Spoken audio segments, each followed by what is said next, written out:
श्री सीताराम सरयू घाट माध्यम द्वारा भगवान श्री परशुराम जी जयंती निमित्त विषे सर्वधर्मपरायण भाई बहनों ने मारा जय सियाराम जय परशुराम जी। अपना शाश्वत और सनातन धर्म में भगवान 24 अवतारों कहेवामां आव्या छे। परमात्मा 24 अवतारों कहेवामां आवे छे। अपना हिंदू धर्म में सनातन धर्म में भगवान 24 अवतारों में एक अवतार भगवान परशुराम जी कहेवामां आवे छे। भगवान परशुराम जी मातानु नाम हतुं रेणुका देवी और पितानु नाम हतुं जमदग्नि ऋषि। भगवान परशुराम जी भार्गव गोत्र में जन्म लीधो हतो अने उच्च विप्र वंश में एमणे जन्म धारण कर्यो हतो। भगवान परशुराम जी जन्म जयंती विषय साथे साथे सनातन धर्म में सनातन स्वरूप विषय भगवान कया अवतारों है ये पण आपणे जाणी लईशुं। भगवान 24 अवतार में 2 अवतार पूर्ण कहेवामां आवे छे। ये 2 जे पूर्ण अवतारों है भगवान रामचंद्र जी और भगवान कृष्णचंद्र जी। ये सिवायना भगवान जे बीजा अवतारों है अंशावतार कहेवामां आवे छे, आवेशावतार कहेवामां आवे छे अने कोई कोई छाया स्वरूपे पण भगवान अवतार थया छे। जेम के भगवान रामदेव जी ये भगवान छाया रूपी अवतार कहेवामां आवे छे।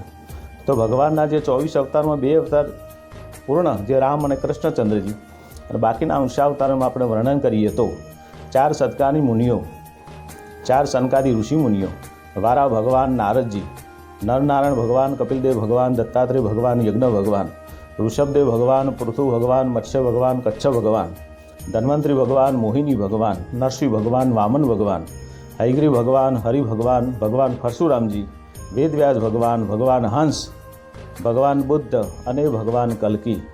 आ कल्की अवतारी वर्तमान समय में हराहर घोर कलयुग में परमात्मा अंशावतार तरीके आ पृथ्वी पर अवतार लेशे।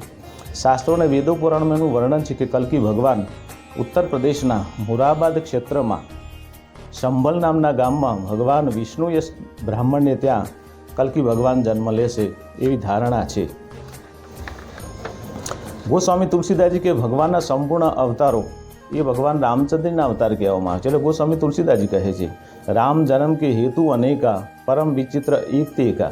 परमात्मा जे अवतारों थया छे चित्ते विचित्र विचित्र ये संपूर्ण अवतार भगवान रामचंद्र कहेवामां आवे छे। एटले गोस्वामी तुलसीदास जी कहे छे कि राम जन्म के हेतु अनेका परम विचित्र एक ते एका।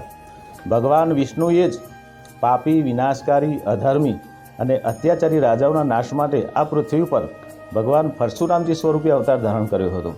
भगवान परशुराम जे गाय ब्राह्मण साधु संत भक्त वेद अने पृथ्वीनी रक्षा करवा माटे जेमणे पृथ्वीनी 21 वखत नक्षत्री करी हती, 21 वखत परिक्रमा करी हती अने हाथमां फरसो धारण करी अने आ जगतमां धर्मनुं संस्थापन कर्युं हतुं।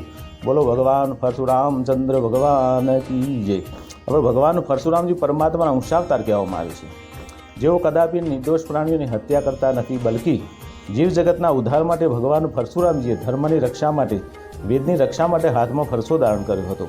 भगवान जीवात्माओनी एटले के उद्धार करे छे, संपूर्ण प्राणीओने उद्धार करे छे, कोई निर्दोष प्राणीओनी हत्या करता नथी। मान्यता प्रमाणे कहेवामां आवे छे कि भगवान परशुरामजीए संपूर्ण क्षत्रियोनो नाश कर्यो हतो। ए वात तद्दन खोटी छे, ए वात तद्दन मिथ्या छे। परंतु भगवान परशुरामजीना पितानुं नाम हतुं जमदग्नि ऋषि। आ जमदग्नि ऋषिनो वध कर्यो हतो सहस्त्रबाहुए। ए सहस्त्रबाहु क्षत्रिय कोण हता? जेमणे दत्तात्रेय भगवाननी घोर तपस्या करी हती અને વરદાન સ્વરૂપે 1000 હાથની માગણી કરી હતી, 1000 હાથની માગણી કરી હતી એટલે એમનું નામ પાડ્યું સહસ્ત્રબાહુ, સહસ્ત્ર ભુજાઓ, સહસ્ત્ર હાથ। બાકી મૂળ સ્વરૂપે એક ક્ષત્રિયનું નામ હતું સહસ્ત્રાર્જુન। હવે ભગવાન પરશુરામજીના પિતાની હત્યા કરનાર સહસ્ત્રબાહુના વધ માટે ભગવાન પરશુરામજીએ એક જ ફરસો દ્વારા એના 1000 હાથ કાપી નાખ્યા હતા। અને ભગવાન પરશુરામજીએ એવા એવા ક્ષત્રિયોના એવા એવા રાજાઓનો વધ કર્યો છે કે જેનું પીઠબળ લઈને હૈહય વંશના ક્ષત્રિય રાજાઓ ભગવાન પરશુરામજી સામે ધાડે ધાડા લઈને યુદ્ધ કરવા માટે આવ્યા હતા। ત્યારે ભગવાન પરશુરામજીએ એવા રાજાઓની હત્યા કરી હતી। બાકી તદ્દન વાત ખોટી છે કે ભગવાન પરશુરામજીએ ક્ષત્રિયોનો નાશ કર્યો હતો। સાત્વિક ક્રોધ દ્વારા ભગવાન પરશુરામજીએ આ પૃથ્વી અને વેદની રક્ષા કરી હતી અને જીવાત્માનો ઉદ્ધાર કર્યો હતો। જનકપુરમાં ધનુષ ભંગ અને ભગવાન સીતાના વિવાહ સમયે भगवान परशुरामजी अत्रे पधार्या हता। त्या असंख्य भीड़ने जोईने अने भगवान सीताना विवाहने शुभ मानी त्या कोई अशुभ प्रसंग न थाय ए माटे भगवान परशुरामजीए त्या असंख्य राजाओने भगाड़वा माटे જનકજી, લક્ષ્મણજી અને ભગવાન રામ પ્રત્યે એક સાત્વિક ક્રોધ ઉત્પન્ન કર્યો હતો અને જેના કારણે ત્યાં બધા અસંખ્ય ભીડ થયેલા રાજાઓ એના મતે નાશભાગ કરવા લાગ્યા હતા. આવા પરમાત્મા ભગવાન પરશુરામજીએ વાસ્તવિકતામાં એમની ઉદારતા અને નમ્રતા આપણને જોવા મળે છે. ક્રોધ અને અહંકારને કારણે ભગવાન પરશુરામજી પ્રથમ વખતથી ભગવાન સીતાને ઓળખી શક્યા ન હતા, પરંતુ ભગવાન રામચંદ્રના વક્ષસ્થળમાં ભૃગુપાદ ચિહ્ન જોયું ત્યારે પરશુરામજી વિચાર કર્યો હતો ત્યારે ભગવાન રામચંદ્રનો પૂર્ણ અવતાર આ પૃથ્વી પર થઈ ગયો છે. ત્યારે ભગવાન પરશુરામજીએ ગોસ્વામી તુલસીદાસજી કહ્યું છે રામચરિતમાનસમાં, ભગવાન પરશુરામજીએ રામચંદ્રની આ પ્રમાણે સ્તુતિ કરી હતી. અનુચિત વચન કહ્યો અજ્ઞાના, ક્ષમો ક્ષમા મંદિર દો ભ્રાતા, રામ રમાપતિ કર દન દેહુ, ખેચહુ મિટે મોર સંદેહુ, જય રઘુવંશ વનજ વન ભાનુ, ગહન દનુજ કુલ દહન કૃષાનુ, જય સુર વિપ્ર ધેનુ હિતકારી, જય મદ મોહ કોહ બ્રહ્મહારી. ભગવાન પરશુરામજી રામચંદ્ર ભગવાનની સ્તુતિ કરે છે, હે પ્રભુ, મારા કામ, ક્રોધ, મોહ, લોભ અને અહંકારનો નાશ કરનાર હે પરમાત્મા, તમે આ વિષ્ણુ ભગવાનનું ધનુષ્ય ધારણ કરો અને હે પ્રભુ મને હવે આજ્ઞા આપો. અને એ આજ્ઞા લઈને ભગવાન પરશુરામજી મહેન્દ્રગીરી પર્વત પર તપસ્યા દ્વારા પોતાની મનની ગતિ દ્વારા તેઓ નીકળી ગયા હતા. હવે ભગવાન પરશુરામજીના ધર્મ અને વીરતાનું પ્રતીક કહેવામાં આવે છે.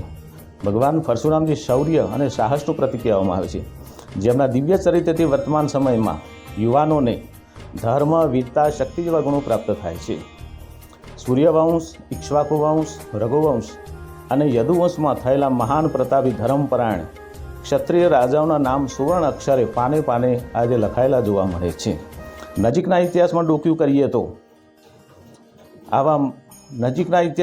કરીએ તો મહારાણા પ્રતાપ, છત્રપતિ શિવાજી, વીર ભામાશાહ જેવા ઉદાર અને પ્રતાપી રાજાઓ સમાજ, દેશ અને ધર્મની રક્ષા માટે પોતાના શરીરનું બલિદાન આપેલું છે.